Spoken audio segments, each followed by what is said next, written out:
Is your back I will show you how to crack your back using nothing but a towel.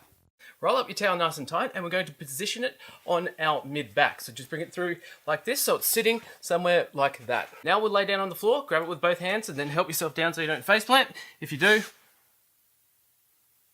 now grab both ends of the towel, plant your hands underneath your shoulders, and we're going to do a push-up. So just arching that back, leaving the hips on the floor as high as you can, hold that top position, and back down. Once we've done a couple of these, we'll move the towel up to the next vertebrae, trying to work that entire thoracic spine.